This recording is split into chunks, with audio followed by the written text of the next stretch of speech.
The morning bells rang across Zarian Prime as the sun cast its purple light over the Galactic Military Academy. Students from 12 different worlds walked through the grand halls, their footsteps echoing on the polished stone floors. Some had scales, others had fur, and a few had skin that changed colors with their moods. But they all wore the same gray uniforms and carried the same dream of becoming the best soldiers in the galaxy. Zeph pulled his long neck higher as he walked. He was from Centauri, a world where his people grew tall and thin like graceful trees. His blue skin had silver spots that sparkled when he was excited, and today they were shining bright. This was his first day in advanced combat studies. The class every cadet wanted to join. Behind him walked Krax, whose heavy feet made loud sounds on the floor. He was built like a walking tank, with thick gray skin and arms as big as tree. Trunks, his people from Borlax, were known for being tough, but Craked H was smart too. He had scored highest on the strategy tests, even though his thick fingers could barely hold the small writing tools. Neem bounced along beside them, her green skin glowing with happiness. She was no bigger than a human child, but her people from Vega were famous for being quick and clever. She could solve math problems in her head faster than most computers, and she never seemed to get tired or scared. The three friends had met on their first day at the academy 2 years ago. They came from very different worlds, but they all wanted the same thing. They wanted to be the kind of soldiers that kept peace across the galaxy. They wanted to be heroes. The classroom they entered was bigger than most buildings on some worlds. Rows of seats curved around a huge screen that could show pictures so real you felt like you were really there. The walls were covered with flags from every world in the galaxy, and the ceiling showed a map of all the stars where their people lived. Commander Vextar stood at the front of the room. He was old even by the standards of his long-lived people, and his forearms moved like a dancer when he talked. Scars crossed his dark purple skin, marks from battles he had fought to keep the galaxy safe. Every student respected him, and some were a little afraid of him too. "Sit down, cadets," the commander said, his voice deep and strong. "Today we begin something special. You have spent 2 years learning about weapons and tactics and strategy. You have studied the great battles of our history. But today you will see how different people across the galaxy fight their wars." The students took their seats quickly. Zeph sat up straight, his silver spots glowing brighter. Craik leaned forward, interested. Neem's eyes went wide with excitement. "War is not the same everywhere," Commander Vextar continued. "The people of Altair use their mind powers to confuse their enemies. The warriors of Rigel fight with honor, always giving their opponents a fair chance. The defenders of Sirius use technology so advanced that battles are won before they begin." He touched a control, and the big screen came alive with colors. "Each way of fighting tells us something about the people who fight. Some value honor above victory. Others choose to end battles quickly to save lives. Some fight only when they must, while others believe that showing strength prevents bigger wars." Pictures flashed on the screen. The students saw Altarian soldiers, standing in perfect lines, their weapons gleaming in the sunlight. They saw Rigelian knights in beautiful armor, fighting with weapons that looked more like art than tools of war. They saw the floating cities of Sirius, protected by shields that made them look like soap bubbles in space. "Your assignment," Commander Vextar said, "is to watch footage from different worlds and write reports about what you learn. You must understand not just how they fight, but why they fight the way they do." A student near the front raised her hand. She was from Proxima, where the people looked almost like tall, thin humans, but with skin like glass. "Commander, will we see footage from all the major worlds?" "Most of them," he replied. "But we have something special this term. The Council has recently accepted a new species into our community. They are called humans, and they come from a world they call Earth or Terra. Nim giggled, a sound like small bells ringing. Humans? That's a funny name. Commander Vexstar smiled, showing teeth that were sharp but somehow kind. They are a young species. They only learned to travel between stars a short time ago. Their technology is very basic compared to ours. But the Council has asked us to review their military records as part of their application to join the Galactic Defense Force. Craig H. raised one of his massive hands. If their technology is so basic, why would the Defense Force want them? That, said the commander, is what we are going to find out. The Council has sent us their combat footage, and we will watch it together. We will learn about these humans and decide if they belong among the defenders of the galaxy. He walked to his desk and picked up a small device that glowed with soft blue light. The humans have had no contact with other worlds until now. They developed their way of fighting completely on their own. This makes them very interesting to study. They might show us new ideas, or they might confirm what we already know about primitive warfare. The excitement in the room was easy to feel. New species were rare, and everyone wanted to see what these humans were like. We will start tomorrow, Commander Vexstar announced. Tonight, read Chapter 15 in your textbooks. It covers the basic principles of analyzing combat footage. Come prepared to take notes and ask questions. As the students filed out of the classroom, they talked excitedly about the humans. I bet they fight with sticks and stones, laughed one student. Maybe they throw rocks at each other, said another. Zeph, Craig, and Nim walked together toward their dormitory. I wonder what they look like, Nim said, skipping between her taller friends. Probably small and weak if their technology is so basic, Craig H. replied. Most primitive species are not very strong. Zeph nodded his long neck. It will be interesting to see how they compare to the great warriors we have studied. I bet we will learn about the mistakes that young civilizations make. None of them could imagine what they would see the next day.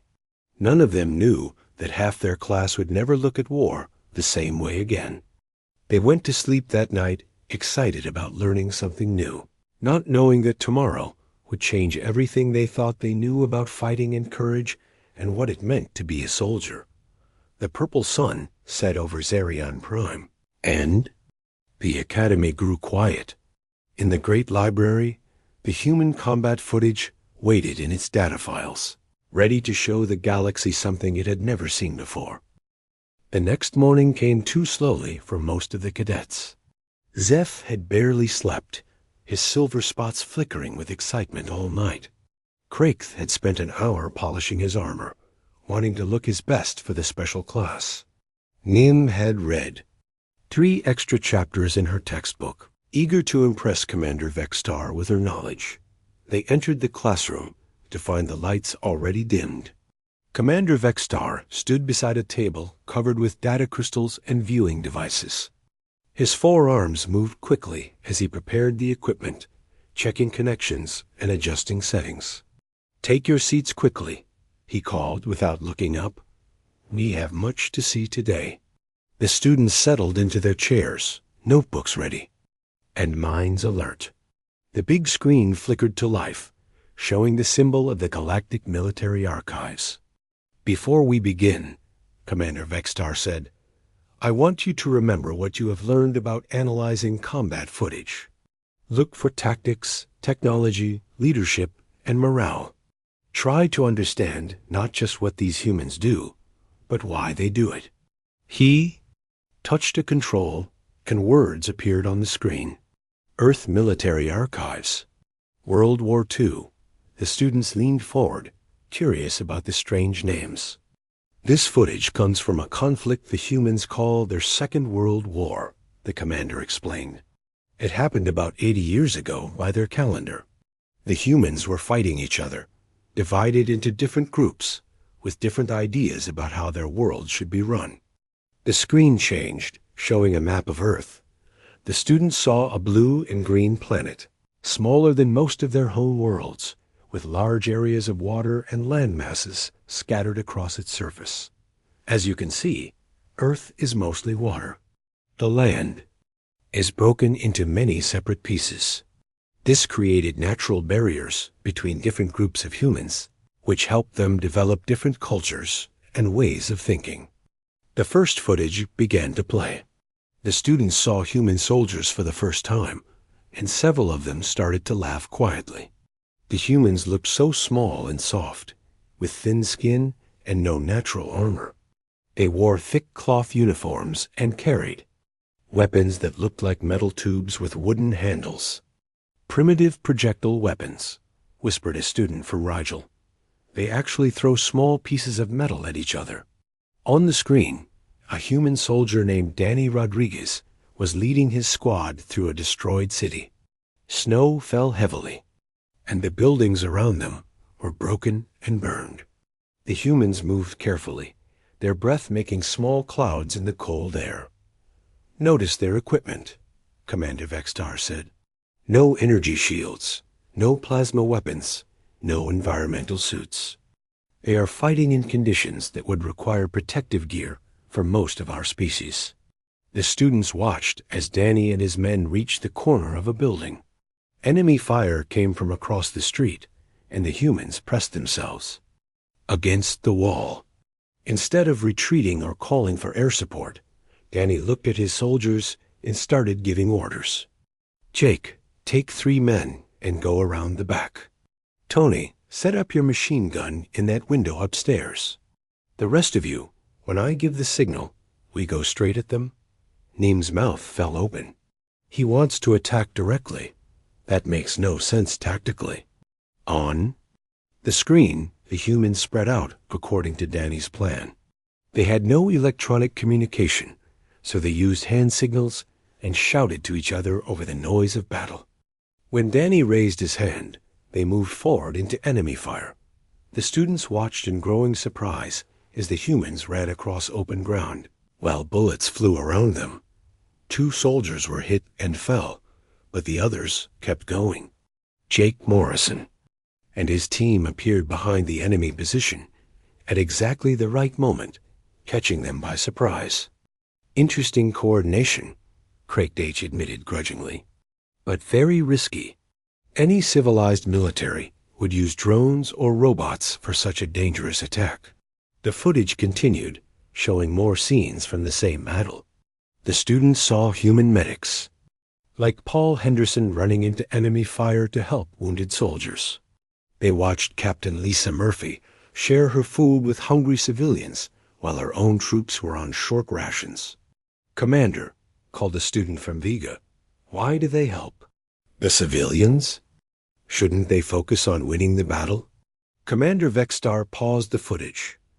"An excellent question. What do you think, cadets?" Several hands went up. A student from Altair spoke first. "Maybe they are trying to win the support of the local population? Or maybe," said another, "they don't understand proper military priorities." Commander Vextar nodded and started the footage again. "Keep watching. See if you can find the answer." The next scene showed a group of human soldiers trapped in a basement during heavy bombing. The building shook with each explosion, and dust fell from the ceiling. The humans had been without food for 2 days, and several were wounded.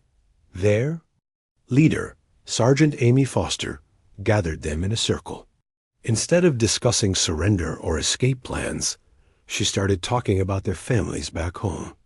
She showed pictures of her children and asked others to share stories about the people they loved. "This doesn't make sense," Zet said, his spots flickering with confusion. "Why waste time on emotional discussions during a crisis?" But as they watched, something strange happened. The human soldiers started to look stronger and more determined. They began helping each other more, sharing water and medical supplies. When enemy soldiers tried to break into the basement, the humans fought with fierce energy to protect each other. The footage shifted to show a human pilot named Lieutenant Tony Barnes.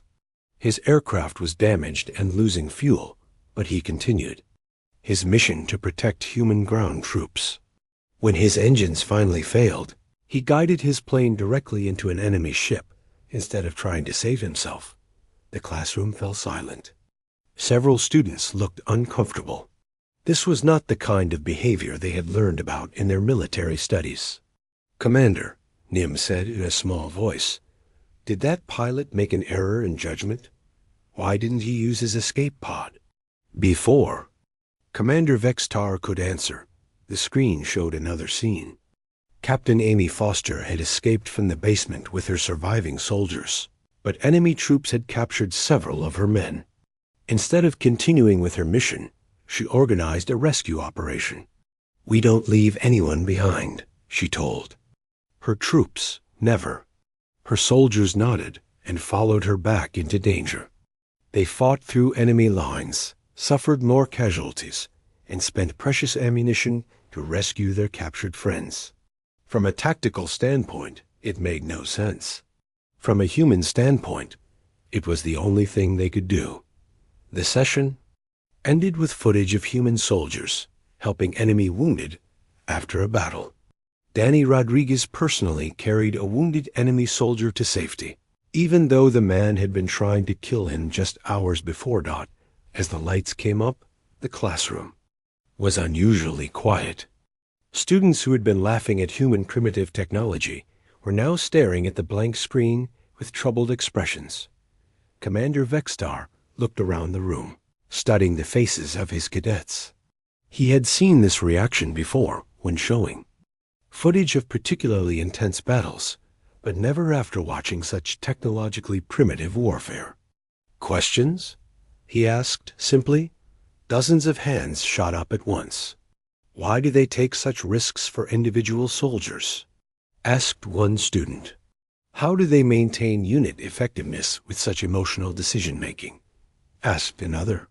"Are these examples typical of human military behavior, or are we seeing their best warriors?" asked a third. Commander Vextar held up one hand for silence. "All excellent questions. Tomorrow, we will watch footage from more recent human conflicts. Perhaps that will help you understand what you have seen today." As the students filed out, their excited chatter from the day before was replaced by worried whispers. They had expected to see primitive tactics and outdated equipment. Instead, they had seen something that challenged everything they thought. They knew about warfare. Zeph, Craig, and Nim walked together in silence for several minutes before anyone spoke. "I need to research human psychology," Nim finally said. "Their behavior patterns don't match any of the military theories we've studied." Craig nodded slowly, his massive head heavy with thought. "They fight like every battle is personal. How do they make strategic decisions with so much emotion involved?"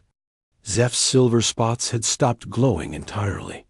"I keep thinking about that pilot. He could have lived, but he chose to die to protect soldiers he might not have even known personally. None of them slept well that night, and tomorrow's footage would be even harder to understand." The third day arrived with heavy clouds over Zerion Prime. The purple sun struggled to shine through the thick air, casting strange shadows across the academy grounds. Many cadets walked slowly to class, their steps uncertain and their conversations quiet. Zeph had spent the night reading every file he could find about human biology and psychology. His research had only made him more confused. According to the data, humans were physically weaker than most galactic species, had shorter lifespans, and no special abilities. Yet they fought like warriors from the old legends. Craig H. entered the classroom with his usual heavy footsteps, but his shoulders were lower than usual. He had called his father on Borlax the night before, asking about the old stories of their ancestor warriors. His father had told him that even the greatest Balaxian heroes would retreat when facing impossible odds. It was the smart thing to do. Nim bounced into her seat, but her usual bright energy seemed forced. She had calculated the tactical odds for every human action they had seen yesterday. Every single decision violated basic military logic, yet somehow the humans had won their battles. Commander Vextar stood at the front of the room, but he looked different today. His forearms moved with less confidence, and his scarred face showed concern. He had spent years teaching young warriors, but yesterday's footage had disturbed even him. Today we will continue with human combat footage, he announced. The material we will see comes from a conflict they call the Vietnam War. This happened about 50 years ago, more recent than yesterday's footage. The screen flickered to life, showing dense green forests and thick vegetation. The students could see immediately that this was a very different kind of battlefield. Vietnam was a jungle war, Commander Vextar explained. The humans were fighting in terrain where their technology gave them little advantage. Their enemies knew the land much better and used guerrilla tactics. The first footage showed human soldiers like Corporal Rick Davis moving through thick jungle. Vines hung from tall trees, and the ground was soft mud that made every step difficult. The air looked thick and hot, and sweat covered the soldiers' faces. Notice the environmental challenges, the commander said. High humidity, extreme heat, limited visibility, and terrain that makes movement slow and difficult. Most galactic forces would use orbital support or environmental suits in such conditions.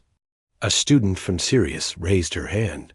Commander, why don't they just clear the forest with plasma bombardment and fight on open ground? Before he could answer, the footage showed why. The jungle was full of civilians, farmers, children, elderly people who had nothing to do with the war. The human soldiers moved carefully through villages, trying to tell friends from enemies. On the screen, medic Helen Carter was treating a wounded child while enemy snipers shot at her from the trees. She could have left the child and found safety, but she stayed until the small girl was stable enough to move. The enemy uses the civilian population as cover, Commander Vextar said quietly.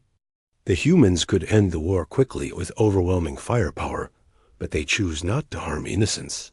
The cadets watched as human soldiers shared their food with hungry villagers, even though their own supplies were running low. They saw Sergeant Kevin Brooks carry an elderly woman to safety during a battle, exposing himself to enemy fire for someone who wasn't even his own species. Crack shifted uncomfortably in his seat. This makes no tactical sense. The civilians slow them down and compromise their positions.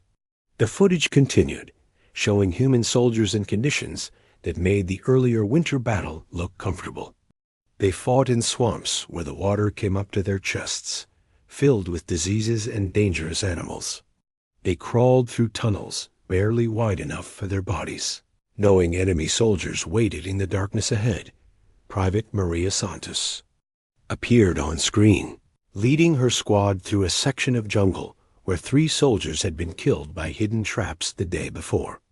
Instead of going around or calling for engineer support, she moved forward step by careful step, checking each inch of ground for dangers. Why doesn't she use detection equipment? Asked a student from Proxima. They don't have any, Commander. Vextar replied.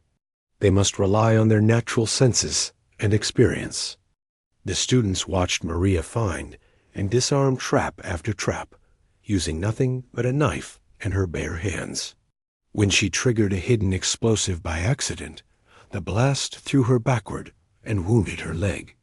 Her soldiers wanted to call for medical evacuation, but she refused. The mission comes first, she told them, wrapping her injured leg with cloth. We finished the job. The most disturbing footage came next.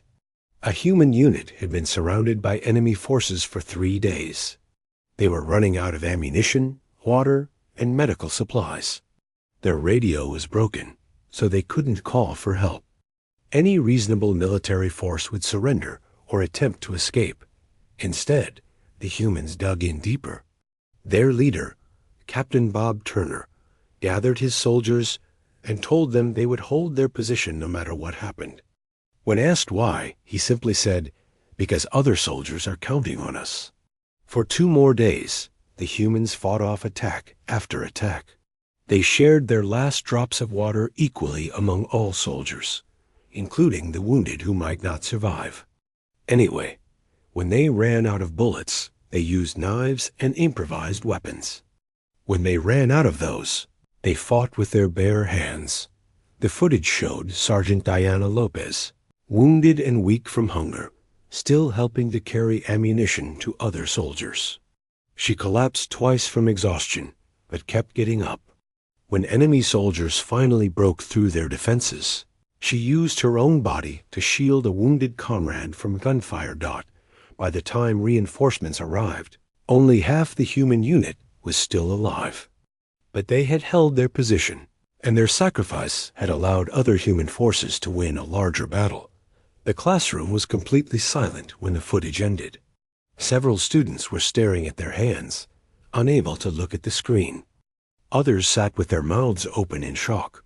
Zeph's silver spots had not glowed once during the entire session. His tall body was curved forward, as if he was trying to make himself smaller. "Commander," he said in a voice barely above a whisper, "are all humans like this, or are we seeing their elite warriors?" Commander Vextar looked at his data pad before answering. According to their military records, these are ordinary soldiers, standard infantry units with basic training. A student from Altair stood up suddenly.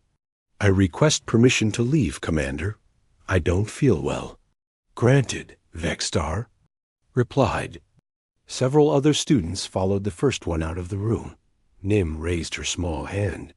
"Commander, I've been doing calculations. Based on what we've seen, human military doctrine appears to prioritize unit cohesion and mission completion over individual survival. But this should make them less effective, not more effective. How do they win wars fighting this way?" The commander looked around the room at the remaining students. Many of them looked pale or sick, despite coming from species that were supposed to be tough warriors. "That," he said slowly, "is what we will explore in tomorrow's session. We have footage from their most recent conflicts, wars they fought just a few years ago. Perhaps modern human warfare will make more sense to you." As the students left the classroom, the hallways of the academy were unusually quiet. Groups of cadets stood in corners, talking in low voices about what they had seen. Some were questioning their own courage. Others were wondering if they really understood what it meant to be a soldier. Zeph, Crate H, and Nim walked to their dormitory without speaking. They had seen warriors from dozens of different worlds, studied tactics from the greatest military minds in galactic history, and trained with the most advanced weapons ever created. But they had never seen anything like human soldiers fighting in a jungle, treating every mission like a sacred duty and every fellow soldier like family worth dying for. That night, for the first time since arriving at the academy, some of the galaxy's best young warriors went to bed wondering if they were really cut out for military service. The 4th morning brought no relief to the troubled cadets of the Galactic Military Academy. Word had spread throughout the dormitories about the strange human footage, and many students who were not even in the class had heard disturbing stories. Some cadets from other classes had requested transfers to avoid having to watch the videos. Only 23 students remained in Commander Vextar as advanced class, down from the original 42. Empty seats reminded everyone of the classmates, who had found excuses to leave or had requested different courses entirely. Zeph entered the classroom moving more slowly than usual. His silver spots were completely dark, something that happened to his people only during times of great stress or fear. He had spent the night writing a letter to his parents, asking them about the heroes from Centauran history. Their greatest warriors, he learned, were remembered for their wisdom and their ability to avoid unnecessary conflict. Kraith's heavy armor seemed to weigh more than usual as he took his seat. He had called his military instructors back home, asking about combat, doctrine, and acceptable casualty rates. The answers had made him feel worse. Even the most aggressive Borlaxian battle plans considered a 10% casualty rate to be catastrophic. Anaim sat quietly, her usual bright chatter replaced by nervous silence. She had run mathematical models all night, trying to understand how human military strategies could be successful. Every equation told her that human tactics should lead to complete defeat, yet somehow they kept winning their wars. Commander Vextar looked older than he had just 3 days ago. His forearms moved with tired motions as he prepared the viewing. Equipment. He had received several calls from Academy leadership, asking about the unusual number of student transfers from his class. He wasn't sure how to explain what was happening. Today we will see footage from human conflicts in Afghanistan and Iraq, he announced to the remaining students. These wars happened very recently, just a few years ago by human measurement. The technology is much more advanced than what we saw before. A student from Rigel raised her hand hesitantly. Commander, will this footage be ... easier to watch? Vextar paused before answering. The humans have better equipment and training in these videos. Whether that makes it easier to watch, I cannot. Say, the screen came alive with images of a desert city. Buildings made of stone and metal stretched in all directions, and human soldiers moved carefully through narrow streets. Their equipment looked much more advanced than the previous footage, with better weapons, communication devices, and protective gear. This is urban warfare, Commander Vextar explained. Fighting in cities is one of the most complex forms of all. Combat. The enemy can hide anywhere. Civilians are everywhere, and every building might contain threats. The first footage showed Staff Sergeant Chris Colvin leading his squad through a marketplace. People filled the area, merchants selling food, children playing, elderly people sitting in the shade. Any of them could be enemies, but the humans moved among them carefully, trying not to frighten the innocent. Notice their restraint. Commander said, they have weapons capable of destroying entire buildings, but they use them carefully to avoid harming civilians. On the screen, an explosion rocked the marketplace. Hidden enemies had set off a bomb, and several humans were wounded. Instead of responding with overwhelming force, the soldiers immediately began helping injured civilians, even though more attacks might come at any moment. Captain Jennifer Stone appeared on the footage, coordinating the response. She sent some soldiers to hunt for the attackers, while others protected the wounded. She could have ordered everyone to retreat to safety, but she stayed to help until all the injured people were taken care of. This is inefficient, whispered a student from Vega.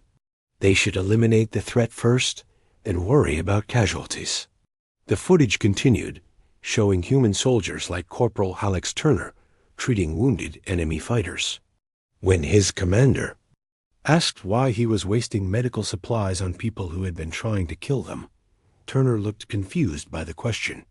They're hurt, he said simply. That makes them patients, not enemies. The cadets watched as Turner worked to save the life of a man who had shot at him just minutes before. He used the same care and skill he would use on his own fellow soldiers. When the wounded enemy tried to grab a weapon, Turner gently moved it away, but continued treating his injuries. I don't understand, Nim said, her voice small and confused. Why help someone who wants to kill you?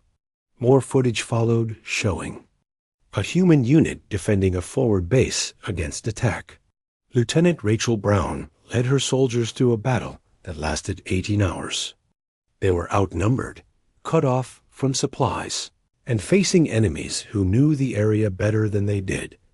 But instead of the chaos that most galactic forces would experience in such a situation, the humans worked together like parts of a single machine. They shared ammunition, took turns sleeping, and covered for each other when someone was wounded or exhausted.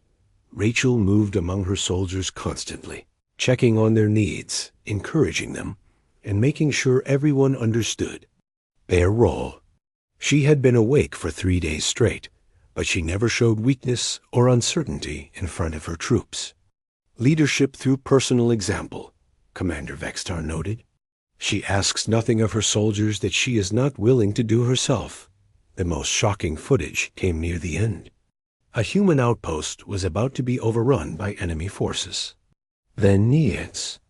Situation was hopeless. They were outnumbered 50-1, almost out of ammunition, and too far from help for reinforcements to arrive in time. Captain Steve Parker gathered his soldiers and gave them a choice. They could surrender and probably survive, or they could fight to the end and die with honor. Every single human chose to fight, but what happened next defied all military logic. Instead of making a desperate last stand, the humans turned their hopeless situation into a tactical victory. They used every piece of equipment as a weapon, turned their base into a maze of traps and obstacles, and fought with coordination that impressed even their enemies. Sergeant Diana Lopez, wounded and exhausted, continued directing artillery fire, even after losing consciousness twice. When she finally collapsed, another soldier took her place without missing a beat. The humans fought as if losing was simply not an option in their minds. For 6 hours, 50 humans held off an army. They used tactics that no galactic military academy taught, improvised weapons that shouldn't have worked, and showed a level of determination that seemed almost supernatural.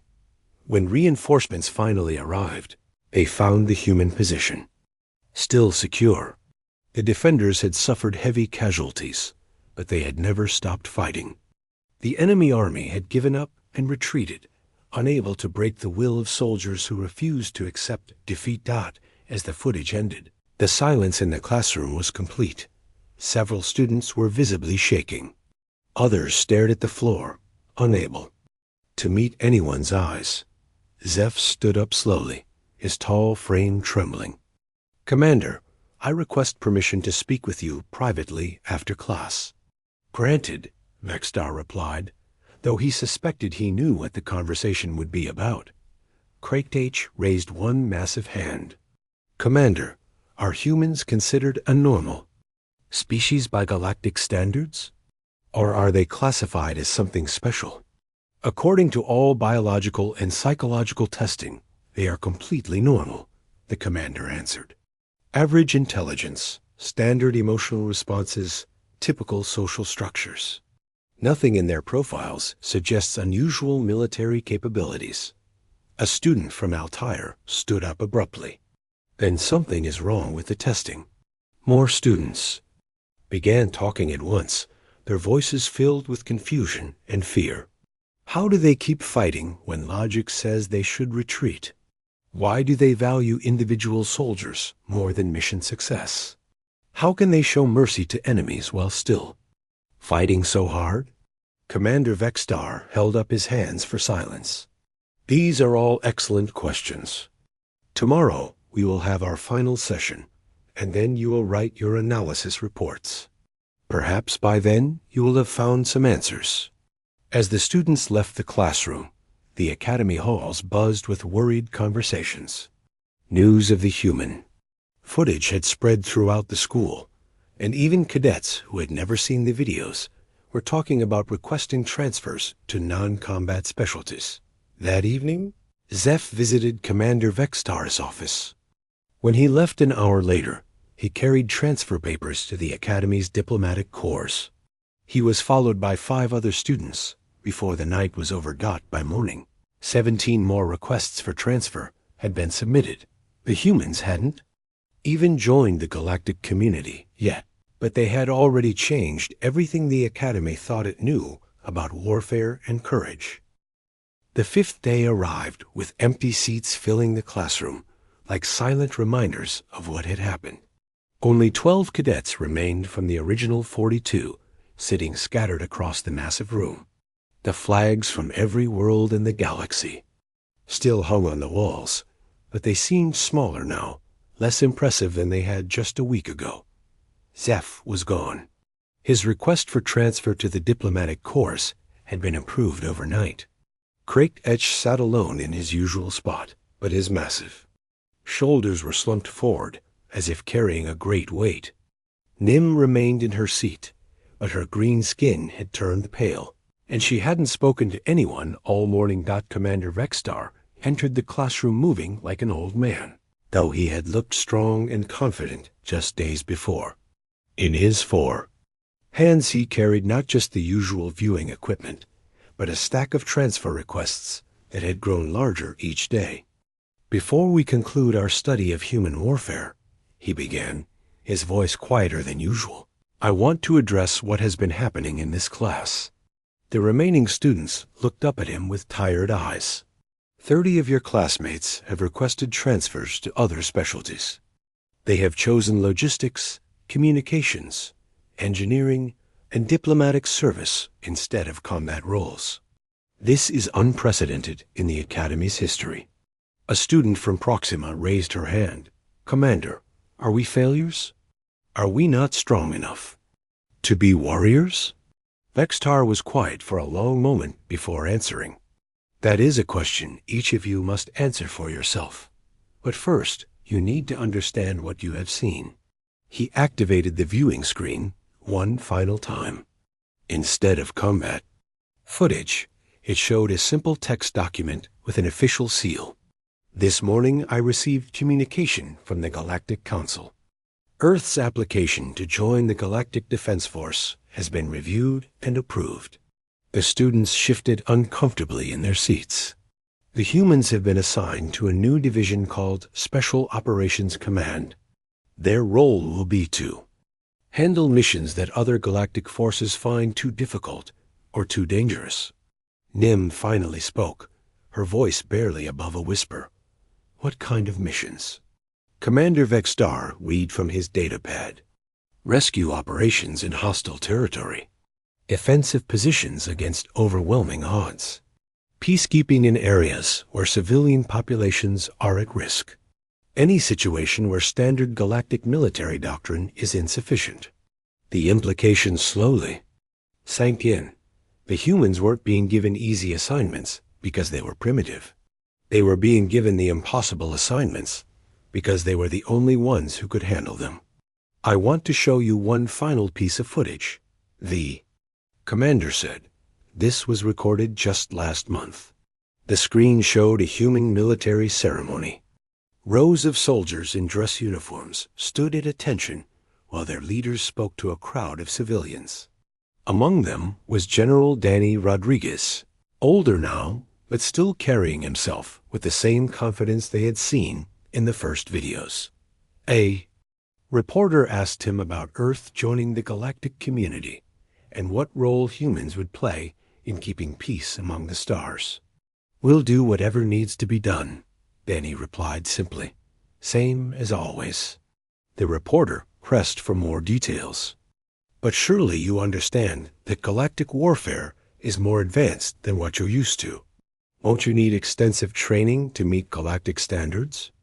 Danny smiled, the same calm expression he had worn while leading soldiers through a destroyed city decades ago. "Standards are funny things. Everyone thinks those are the only ones that matter. We'll do our job the way we've always done it. We'll take care of each other, and we'll finish what we start." The footage shifted to show the first group of human cadets arriving at a galactic training facility. They looked around in wonder at the advanced technology and alien architecture, but their eyes held the same determination the Academy cadets had seen in every piece of combat footage. A human colonel named Jake Morrison was interviewed as he watched the young soldiers explore their new home. "What do you think makes human soldiers different?" the interviewer asked. Jake considered the question seriously. "I don't think we are different. We just remember what we're fighting for. It's never about the technology or the tactics. It's about the person next to you and the people back home who are counting on you." Commander Vexstar turned off the screen and faced his remaining students. "The Academy leadership has made several decisions based on what has happened here," he announced. First, viewing of human combat footage will now be optional for future classes. Second, we are adding a new psychological evaluation to determine which cadets are compatible with high-intensity combat operations. Craig H. raised his hand. What about us, Commander? Those of us who stayed? You have a choice to make, Maxstar replied. You can complete your military training knowing that you may be assigned to work alongside human forces. Or you can join your classmates in other specialties. There is no shame in either decision. The massive Borlaxian was quiet for a long time. Commander, if we choose to continue, will we be expected to fight like humans? No, Extar said firmly. You will be expected to fight like the best versions of yourselves. The humans will handle the impossible missions. Your job will be to provide support and to learn from their example without trying to copy their methods. That afternoon, 5 more students submitted transfer requests. 7 cadets remained in the advanced combat class, a number so small that the academy had to combine them with students from other specialties, just to fill the required course load. Meanwhile, in a conference room across the galaxy, Earth's military leaders received their official assignment documents. The Galactic Council had created an entirely new category of service for them, with a mandate to handle situations that standard forces couldn't manage. General Danny Rodriguez read through the paperwork with Colonel Jake Morrison at his side. Look at this, Danny said, pointing to a line in the documents. They're recommending that other galactic forces provide support roles when working with human units. Jake chuckled. I think they're afraid of us. Not afraid, Danny corrected. They just have different standards. They fight wars to win with minimal casualties and maximum efficiency. We fight wars to protect what matters, no matter what it costs. He set the papers aside and looked out the window at the training grounds, where young human soldiers were preparing for their first off-world assignments. They'll learn to work with us, he said confidently. And maybe we'll learn something from them, too. But we'll never stop being who we are. Back at the academy, the 7 remaining cadets attended their first class with human observers. The Earth soldiers were polite and respectful, asking thoughtful questions and sharing insights about their own training methods. Craig H. found himself sitting next to a human sergeant named Lisa Murphy, one of the soldiers they had seen in the footage.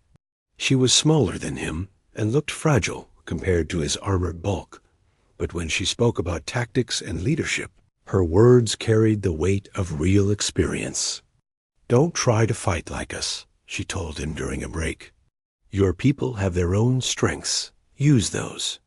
We'll handle the situations that call for our particular brand of stubbornness. Neem worked with a human engineer named Paul Henderson, learning how different species could combine their abilities to solve problems that neither could handle alone. His technical knowledge combined with her mathematical skills produced solutions that impressed their instructors. The academy slowly adapted to its new reality.